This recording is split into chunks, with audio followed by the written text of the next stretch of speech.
What are the halachic parameters of a couple who wants to hire an au pair to watch their child, a female au pair? How would they address the issues of Yichud, the rabbinic laws around restricting a man and woman who are not married to one another being in a secluded space together?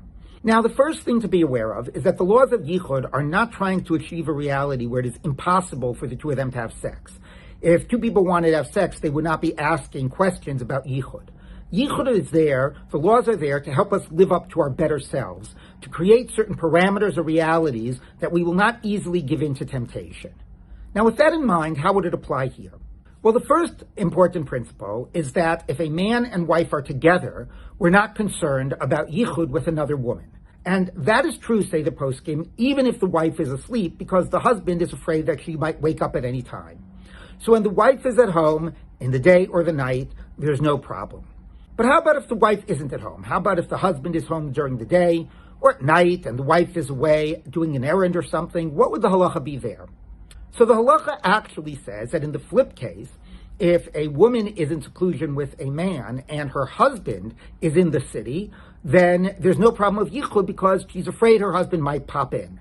Would that be true by the reverse? Some poskim say no, because they say that, reflecting a certain patriarchal society, that a husband is not as afraid that his wife will drop in.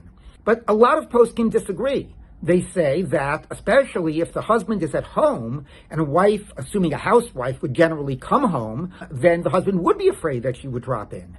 The Aruch HaShulchan says, even if it's not an issue of a housewife who's generally coming home, if the woman knows where the husband is, then the husband would be afraid she would drop in. And there would not be a concern of Yichud as long as the wife knew where the husband is.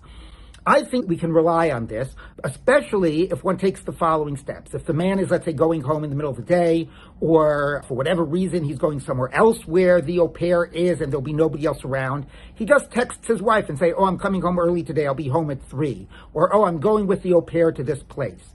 That, I think, creates that type of a signal to oneself, a heightened awareness, and addresses concerns of Yichud. The final scenario is that the wife is not around at all. She's on a trip.